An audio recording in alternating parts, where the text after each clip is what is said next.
Greetings and welcome to the Goddess Breath YouTube channel. I'm Dr. Mari. Thank you for joining. Last episode, I was sharing about the area of the body here in this breathwork and somatic imagery series. So we've been working up the body, and now we're here in this throat space energy. I shared how important it is that this energy be open in a way that we are able to express ourselves in a manner that is going to be heard. Because we all have our own truth and our own way of expressing that. What happens in some cases is that doesn't get expressed, and then it becomes stuffed down. Our feelings, can say emotions, our perspective of how we see things, our truth is not met, or we are afraid to say how we feel, or we just are constantly met with people in our life that want to keep us held back, whether they mean it or not.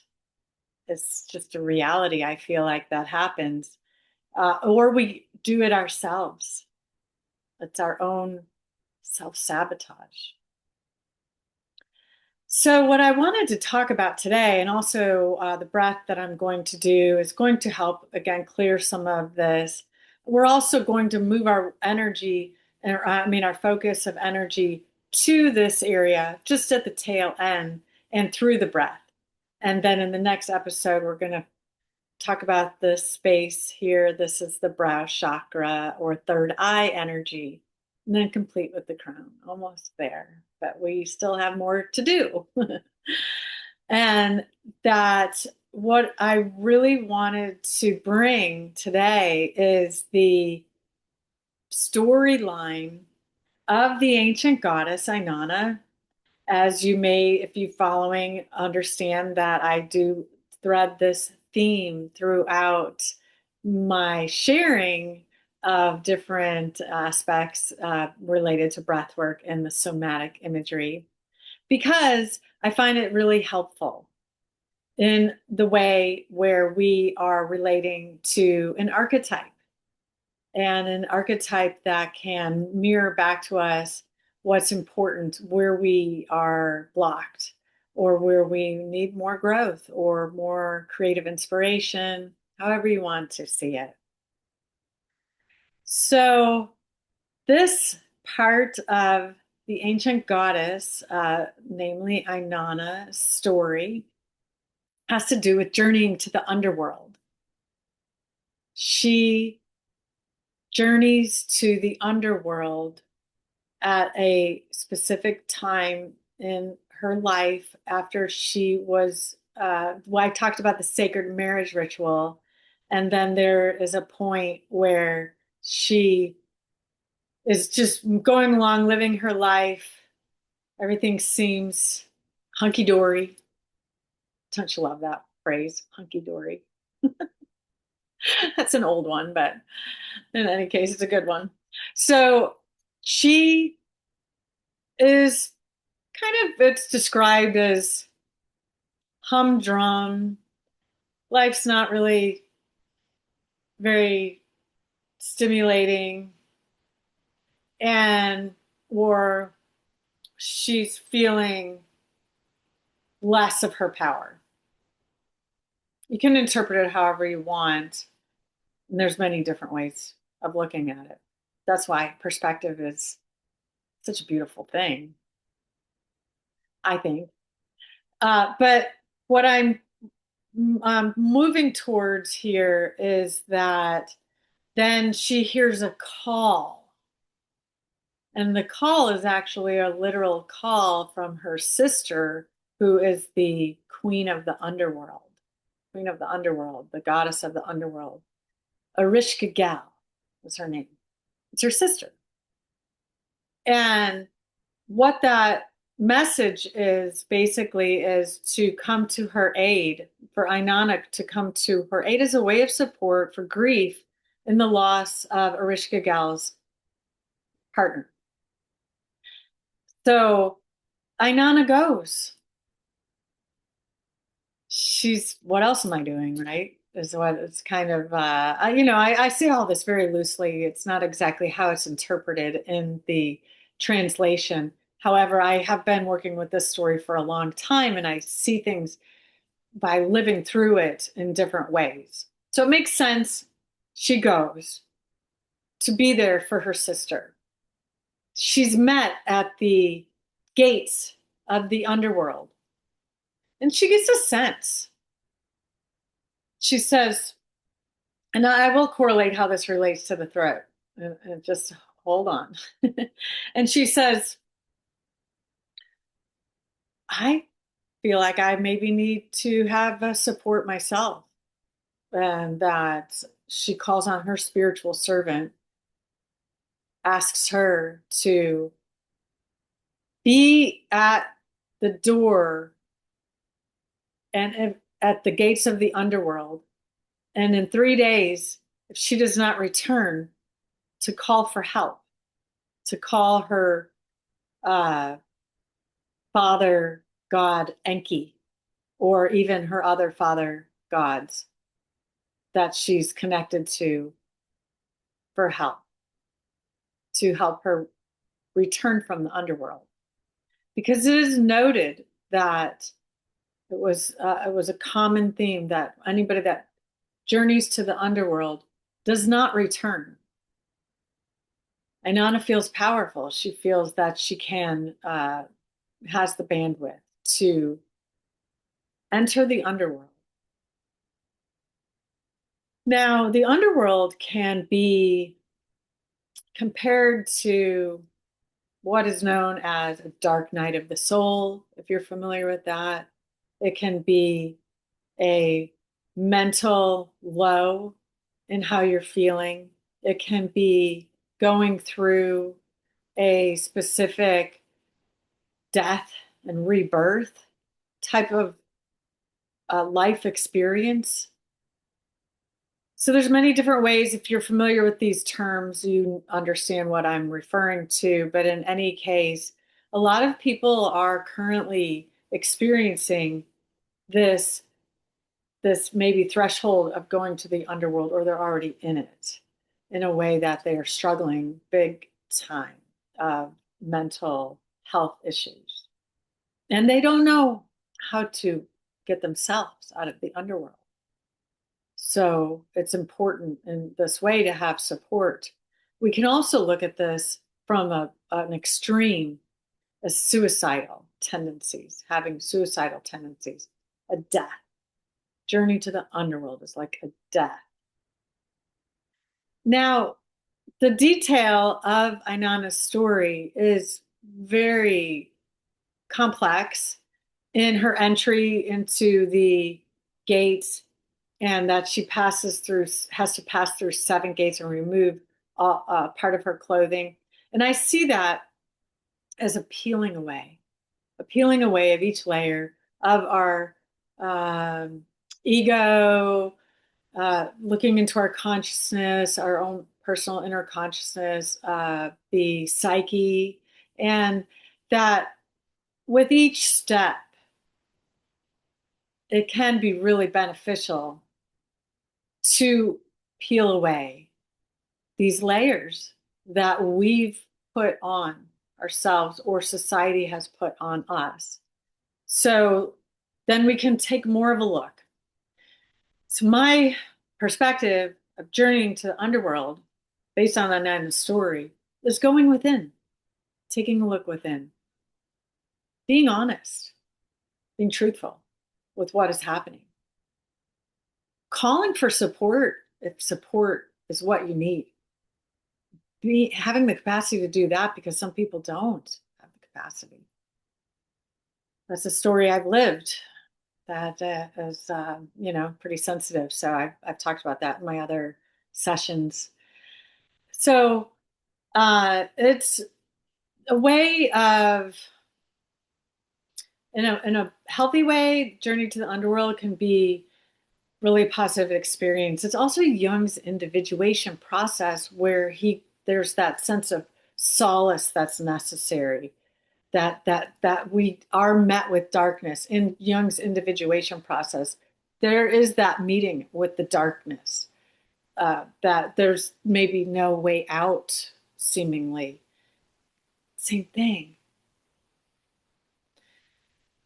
And I think when we consider that this is energy that's related to our throat center, and one of the reasons being, and I do have a lot of knowledge and information, and I apologize if I do give too much jargon or too much metaphor that's not understandable, but it's hard for me to sometimes break it down and make it really simple. But one way is that we have chambers in the throat, the energy of the throat, not necessarily our physiological skin, muscles, tissue, blah, blah, blah, but actually the energy of chambers. And so these chambers, there's seven, relate to the seven aspects of our energetic being. I won't go too far into that, but just did want to mention the correlation. Then if we are suppressed and being able to express how we feel, we don't move past this energy into the brow, into the crown, into wholeness. We get stuck here and it's stuffed down in our bodies, and we hold that. We don't ever have a chance to clear it. There is no rebirth happening. There is no way out of the darkness. There may be superficially, but if you don't work with that memory of energy or that ability to say what you feel or experience or how you see things, then it's difficult to be fully whole in the perspective of truly going through the individuation process, coming to this level. And I don't want to get ahead of myself. I'll talk about that in the next episode. So I just wanted you to understand it from this level, how important the throat energy is in our body, how easily we dismiss it, how easily we let other people dismiss it for us, shut us down, to go along, to not make waves, to not feel like you're creating drama. But if you really are strongly passionate about what you are thinking, doing, and feeling, and are unable to express it or be heard by it or have support through it, it can be very limiting. And that's that weighing down then of the scale. So I have for you a breath technique that I think is really balancing, also clearing. It can be very clearing away what you no longer need. And clearing to create the balance of being able to say fully what is important to you in, of course, a kind way, and of course, a way that is understanding, not in a dramatic way. Although we have to decipher, is it more important to feel like we are creating drama because we want to avoid drama? Or is it more important to say it so that it's out there said, and then we can discern even more what that is for us by going inward to our truth and really recognizing if it is within and it's art, experience that's happening, and we need to clean up some things, right? Those layers, peeling away the layers. We all need to clear up some things. I feel like it's a it's one of those things. Working on yourself is never done. And it's just if you can surrender to that, like it's just going to keep going, then it's a much easier. But to be able to say what you need to say, get that out there, reflect on it, go within, and understand better what it is and what's coming up for you, or why it's your truth. So thank you for listening. And what I'd like to do now is go into this alternate nostril breathing, the Nadi Shodhana. And this is what it is, alternate nostril breathing. But it's so very clearing because there are these energy, um, the lines that go through. There's so much there to say, but it has to do with bringing that energy up and then crossing it over, and then it comes into here. So when we're clearing this right here through the nose, we're getting right to the last bit of that energy. It's very simple. We'll only do 4 rounds of it. I will walk you through counting, and I may not be doing as much of the breathing because it's pretty hard to talk and do the breathing here, but I want you to be able to close your eyes and follow along. So maybe if it distracts you to watch me, just keep your eyes lowered. Excuse me. Okay. All right. We will begin. And again, this also reduces stress. It helps like lower the heart rate, uh, but it's meant to really be balancing the sides, masculine and feminine, and then bring them to balance here. So I'll just show you beginning. I'm going to hold this as my right nostril, breathing in through the left, closing that, exhaling through the right, and then I'm going to breathe in through the right, close that, and exhale through the left. Okay, so please, you will join me. Go at your own pace and however you feel comfortable. We begin closing the right nostril, breathing in through the left,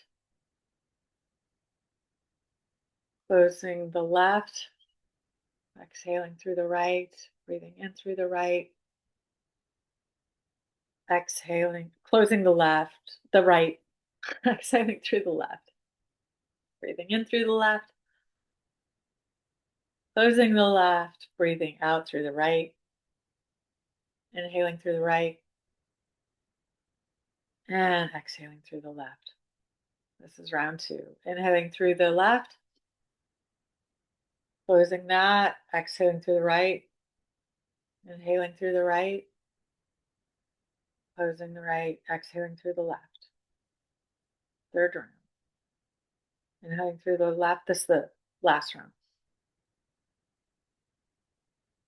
Closing the right, the left, exhaling through the right, inhaling through the right, exhaling through the left. One more time. Let's just do one more. Inhaling through the left. All the way. Bring it up into the forehead. Exhale through the right. Inhaling through the right. All the way. Bring it up to the forehead. Close the right. And exhale through the left. All the way. All the way, all the way, all the way. And just relax.